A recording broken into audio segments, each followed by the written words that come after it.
बिहार में सोनू की पहचान अब सेलिब्रिटी से कम नहीं है। हर रोज किसी बड़ी हस्ती का सोनू के घर आना और सोनू की खबरें सोशल मीडिया पर छा जाना अब रोज की बात हो गई है। जी हां, ताजा मामले में लोजपा रामविलास पार्टी के सुप्रीमो चिराग पासवान आज सोनू के घर पहुंचे हैं।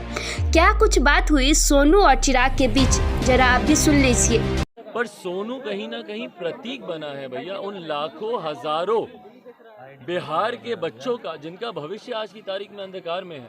सोनू प्रतीक है उस आवाज का जो कहीं ना कहीं शोर में, जातीयता में, धर्म के आधार पर दबा दी जाती है। जमुई से सांसद चिराग पासवान हरनोद प्रखंड के नीमाकोल गांव पहुंचे, जहां उन्होंने वायरल बॉय सोनू कुमार से मुलाकात की। चिराग के साथ जहानाबाद के पूर्व सांसद अरुण कुमार भी मौजूद रहे। इस दौरान जमुई के सांसद चिराग पासवान नीतीश कुमार पर जमकर बरसे।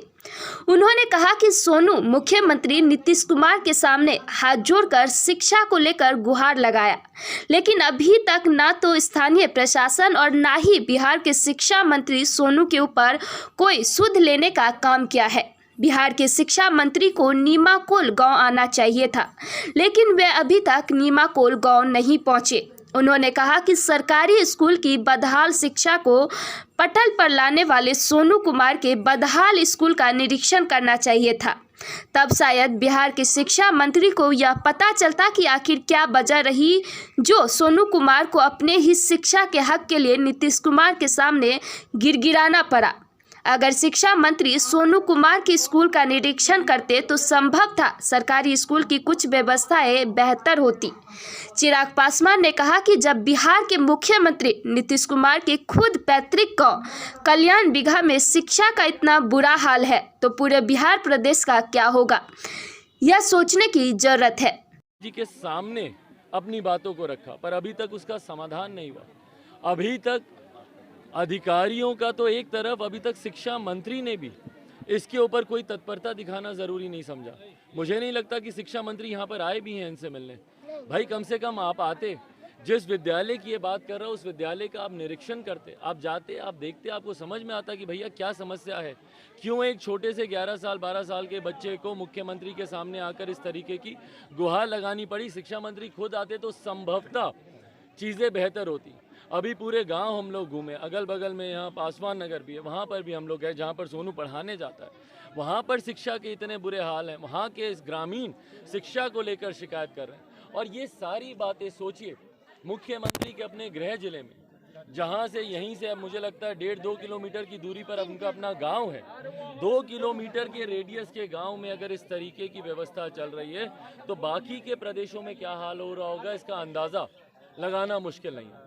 और दूसरी सबसे बड़ी बात, पर सोनू कहीं ना कहीं प्रतीक बना है भैया, उन लाखों हजारों बिहार के बच्चों का जिनका भविष्य आज की तारीख में अंधकार में है। सोनू प्रतीक है उस आवाज का जो कहीं ना कहीं शोर में, जातीयता में, धर्म के आधार पर दबा दी जाती है, जिस आवाज को उठने नहीं दिया जाता, जिसके परिणाम स्वरूप आज भी बिहार के गांव में चले जाइए शिक्षा व्यवस्था बदहाल है, बच्चों का भविष्य पूरी तरीके से अंधकार में।